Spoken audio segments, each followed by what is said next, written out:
Welcome students. 12th standard students, உங்களோட chemistry public எக்ஸாமை நாளைக்கு ரைட் பண்ண போகிறீங்க. இன்றைக்கி ஒரு நாள் தான் இருக்குது. டைம் வேஸ்ட் பண்ணாமல் எக்ஸாமுக்கு எல்லோரும் நல்லபடியாக ப்ரிப்பேர் பண்ணுங்கள். இந்த வீடியோவில் பார்த்தீங்கன்னா ப்ரீவியஸ் இயர் பப்ளிக் எக்ஸாமில் கேட்ட கெமிஸ்ட்ரி எக்ஸாமோட ஒரிஜினல் கொஷின் பேப்பரை தான் டீட்டெயிலாக பார்க்க போகிறோம். ஏன்னா ப்ரீவியஸ் இயர் கொஷின் பேப்பர்லேருந்து கொஷின்ஸ் வர நிறைய வாய்ப்பு இருக்குது. இந்த கொஷின் பேப்பரில் இருக்கிற கொஷின்ஸ் எல்லாத்தையும் படிச்சுக்கோங்க.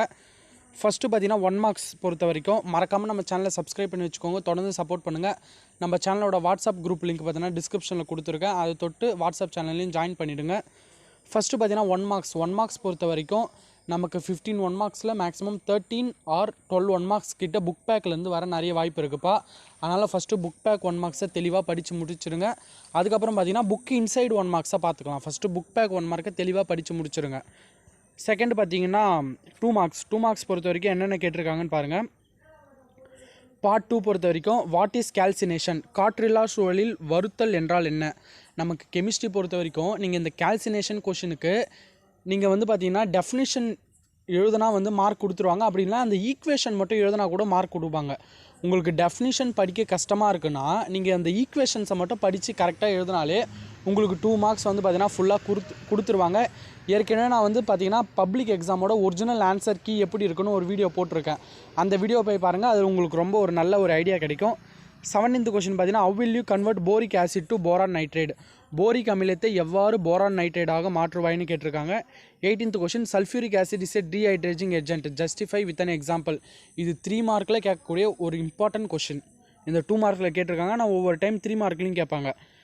கந்தக அமிலம் ஒரு நீர் நீக்கும் காரணி, ஒரு எடுத்துக்காட்டுடன் நிறுவுக. 5 மார்க்ஸில் கூட 3 மார்க்ஸ் சப்டிவிஷனாக கேட்பாங்க இந்த question. 9th explain common ion effect with an example, பொது அயனி விளைவை ஒரு எடுத்துக்காட்டுடன் விளக்குகன்னு கேட்டிருக்காங்க. இது வந்து பார்த்தீங்கன்னா நமக்கு 2 மார்க்கில் கேட்டாங்கன்னா 2 மார்க் அளவு எழுத போகிறோம். 5 மார்க்கில் கேட்டாங்கன்னா 5 மார்க் அளவு எழுத போகிறோம். இதெல்லாம் வந்து பார்த்தீங்கன்னா மேக்ஸிமம் 5 மார்க்ஸில் ரிப்பீட்டடாக கேட்டிருக்காங்க. 20 கொஷின் பார்த்துக்கோங்க. 21th பார்த்தீங்கன்னா கோல்ப்ஸ் ரியாக்ஷன், கோல்ப்ஸ் வினையை எழுதுகன்னு கேட்டிருக்காங்க.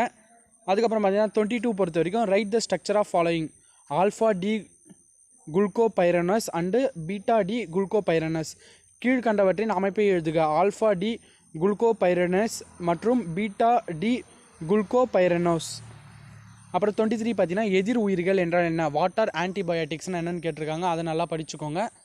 அதுக்கப்புறம் பார்த்தீங்கன்னா வினை வகை என்றால் என்ன, what is an order of reaction, compulsory பார்த்தீங்கன்னா 7th லெசன்லேருந்து கேட்டிருக்காங்க. அதனால் இந்த கம்பல்சரியை கொஞ்சம் நல்லா பார்த்துக்கோங்க. வினை வகை என்றால் என்ன. அப்போ நமக்கு 7th லெசன் மேக்ஸிமம் கம்பல்சரி பொறுத்த வரைக்கும் நமக்கு ஒன்று ரியாக்ஷன்ஸ் வரணும்.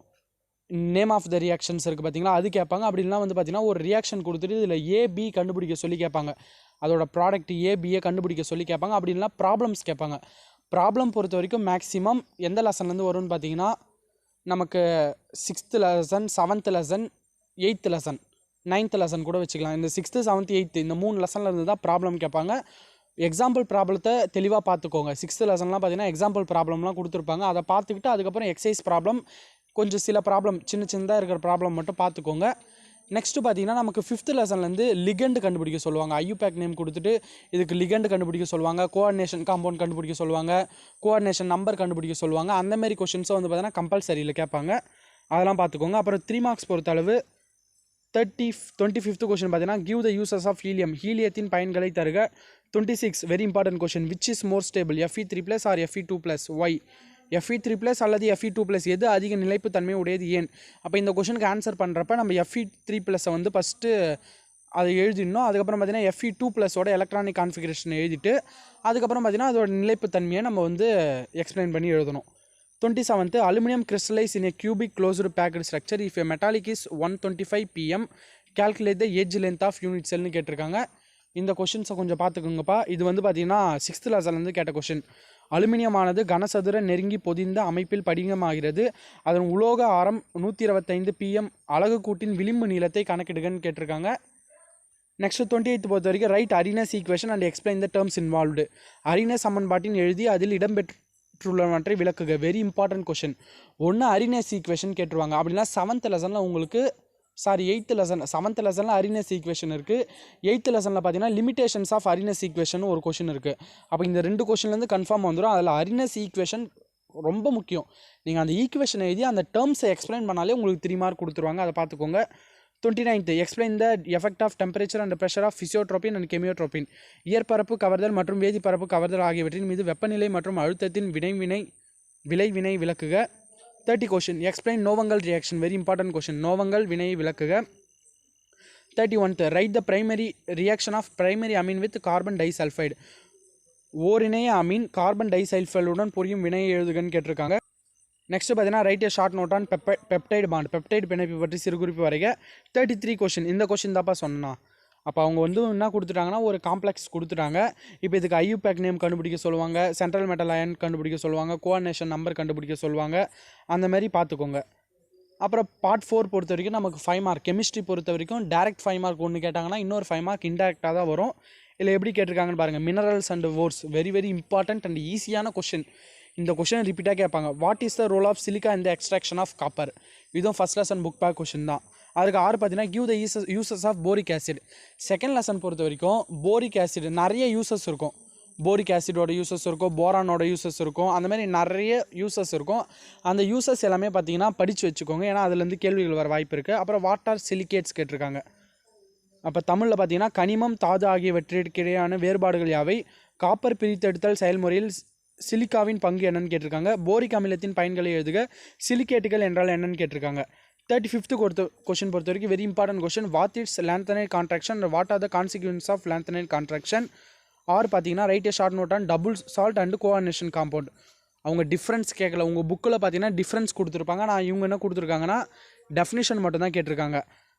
செகண்ட் பாயிண்ட் பார்த்தீங்கன்னா give an example of coordination compound user in medicine and biological important coordination number. Tamil medium question பார்த்தீங்கன்னா லாந்தனைட் குறுக்கம் என்றால் என்ன, அதன் விளைவுகள் யாவை. இரட்டை உப்புகள் மற்றும் அணைவுச் சேர்மங்கள் பற்றி சிறுகுறிப்பு வரைக. மருத்துவத் துறையில் பயன்படும் ஒரு அணைவுச் சேர்மம் மற்றும் உயிரியல் முக்கியத்துவம் வாய்ந்த அணைவுச் சேர்மம் ஆகியவற்றுக்கு உதாரணம் தருக. நமக்கு கெமிஸ்ட்ரி பொறுத்த வரைக்கும் புக்கு பின்னாடியே நிறைய கொஷின்ஸ் இருக்கிறதால மேக்ஸிமம் பார்த்தீங்கன்னா புக்கு பின்னாடி இருக்க கொஷின்ஸ் தான் நிறைய ரிப்பீட் ஆகும். ஏன்னா ஒரு சில இன்னர் கொஷின்ஸ் தான் வருங்கட்டி நம்ம புக்கு பின்னாடி இருக்க நிறைய கொஷின்ஸை படித்தாலே நம்ம கெமிஸ்ட்ரியில் வந்து சூப்பராக மார்க்ஸ் ஸ்கோர் பண்ணிடலாம். 36 பொறுத்த வரைக்கும் very important question. Simple cubic கிறிஸ்டலோட பேக்கிங் எஃபிஷியன்சி கேட்டிருக்காங்க. எளிய கனச்சதுர படிக அமைப்பின் பொதிவுத்திறன் பொறுத்த வரைக்கும் எஸ்சி கேட்கலாம், இல்லை பிசிசி கேட்கலாம், இல்லை எஃப்சிசி கேட்கலாம். இந்த மூணுத்துலேருந்து கன்ஃபார்ம் ஒன்று கேட்பாங்கப்பா. அதற்கு அல்லது பார்த்தீங்கன்னா derive the integrated rate law of zero order reaction. இதுவும் வெரி இம்பார்ட்டன்ட் கொஷின். அதற்கு ஆர் பார்த்தீங்கன்னா பஃபர் இண்டெக்ஸ் கேட்டிருக்காங்க. அப்போ ஜீரோ ஆர்டர் இண்டக்ஷன் கேட்கலாம், இல்லை ஃபஸ்ட் ஆர்டர் கேட்கலாம், அப்படின்னா சூடோ ஃபஸ்ட் ஆர்டர் கேட்கலாம். இந்த 3 கேட்கலாம். இந்த 3 படிக்கிறப்ப வித் எக்ஸாம்பிளோட படித்து வச்சுக்கோங்க. ஏ வினைப்பொருள் என்ற பூஜ்ய வகை வினைவுக்கான தொகைப்படுத்தப்பட்ட வேக விதியினை வருவிக்கவும் தாங்கள் திறன் வரையறுக்கும்னு கேட்டிருக்காங்க. 37 பொறுத்த வரைக்கும் கால்வானிக் செல் நோட்டேஷன் அதை படிச்சுக்கோங்க. அப்புறம் டிஃபைன் கோல்டு நம்பர். இந்த கொஷின் தான் இன்னர் கொஷின். அந்த மாதிரி ஒரு சில கொஷின்ஸ் வந்து இன்னர் கொஷின்ஸ் கேட்க வாய்ப்பு இருக்குது. கால்வானிக் மின்கல குறியீடு முறையை பற்றி விளக்குக. கோல்டு எண் வரையறுக்கும். அதுக்கு ஆறு பார்த்தீங்கன்னா ஈஸியான கேட்டிருக்காங்க. Lucas test, Victor Meyer test, அதுக்கப்புறம் பார்த்தீங்கன்னா mechanism of esterification, aldol condensation, Cannizzaro reaction, இதெல்லாம் வந்து பார்த்தீங்கன்னா டேரெக்டாக 5 மார்க் கேட்கக்கூடிய அளவு கொஷின். அப்போ லூகாஸ் டெஸ்ட்லாம் பார்த்தீங்கன்னா ரொம்ப சிம்பிளாக இருக்கும். அப்போ நீங்கள் அந்த ஈக்குவேஷனுக்கு தான் வந்து பார்த்தீங்கன்னா ரொம்ப அதிகமான மார்க். நமக்கு தேரிலாம் வந்து பார்த்தீங்கன்னா அதிகமாக மார்க் கொடுக்க மாட்டாங்க, அந்த ரியாக்ஷனுக்கு தான் மார்க் கொடுப்பாங்க. அப்போ நீங்கள் என்ன பண்ணணும்னா அந்த கேட்டலிஸ்ட் இருந்தால் எழுதணும். அப்படி இல்லைனா பார்த்தீங்கன்னா ஏன்னா கண்டிஷன் இருந்தால், அதோட டெம்பரேச்சர் இருந்தால் எழுதணும், அதோட கேட்டலிஸ்ட் இருந்தால் எழுதணும், அதோட பேர் கூட நீங்கள் கரெக்டாக எழுதணும். அந்தமாரி முக்கியமான கேள்விகள் 5 மார்க் கேள்விகள்லாம் பார்த்தீங்கன்னா தெளிவாக படித்து வச்சுக்கோங்க. அப்புறம் லாஸ்ட்டு கொஷின் பொறுத்த வரைக்கும் நமக்கு என்னென்னா how acetic acid is prepared from Grignard ரியேஜென்ட்லேருந்து அசிட்டிக் ஆசிட் எப்படி ப்ரிப்பேர் பண்ணுவீங்கன்னு பார்த்து வச்சுக்கோங்க. இப்போ கிரிக்னார் ரியேஜென்ட்னா உங்களுக்கு எது போடணும்னு தெரியணும், அசிட்டிக் ஆசிடோட ஃபார்முலா உங்களுக்கு தெரியும். அப்போ அதை வச்சு உங்களுக்கு தெரியலனாலும் நீங்கள் வந்து அந்த ஈக்குவேஷன்ஸை ஃபார்ம் பண்ண பாருங்கள், எதையும் விட்டுட்டு வராதிங்க.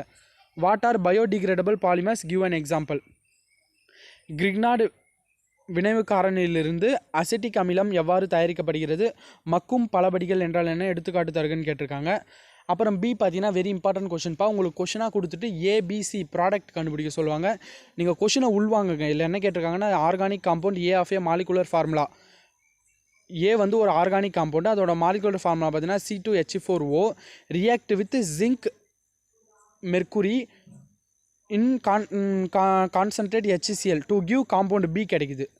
சரிங்களா? அப்போ விச் ரியாக்ட் வித் HNO3 பண்ணுறப்ப காம்பவுண்ட் சி கிடைக்குது அண்டு காம்பவுண்ட் டி கிடைக்குதுன்னு சொல்கிறாங்க. அப்போ கொஷினை தெளிவாக அண்டர்ஸ்டாண்ட் பண்ணிக்கோங்க. உங்களுக்கு இங்கிலீஷில் புரியலனா நீங்கள் தமிழ் மீடியம் கொஷின் கூட உங்களுக்கு மேலே இருக்கும். அப்போ இங்கிலீஷ் மீடியம் ஸ்டூடெண்ட்ஸ் வந்து பார்த்தீங்கன்னா தமிழ் மீடியம் கொஷினை படித்து புரிஞ்சு பார்த்துட்டு கூட ஆன்சர் பண்ணுங்கள். தப்பாக ஆன்சர் பண்ணாதீங்க. இது வெரி இம்பார்ட்டன்ட் கொஷின். கன்ஃபார்ம் இந்த மெத்தட்லேருந்து ஒரு கொஷின் வரும். இந்த கொஷின் பேப்பரை நான் டீட்டெயிலாக சொல்லியிருக்கேன். இந்த கொஷின்ஸ்லாம் படிச்சுக்கோங்க. மேக்ஸிமம் புக் பேக்கில் இருக்க கொஷின்ஸை தெளிவாக படித்து முடிங்க. உங்களுக்கான paper presentation video and important compulsory சம்ஸ்லாம் நான் வந்து கொடுக்குறேன். அதை பார்த்தாலே போதுமானதாக இருக்கும். ஓகே ஸ்டூடெண்ட்ஸ், தொடர்ந்து சப்போர்ட் பண்ணுங்கள். தேங்க்யூ.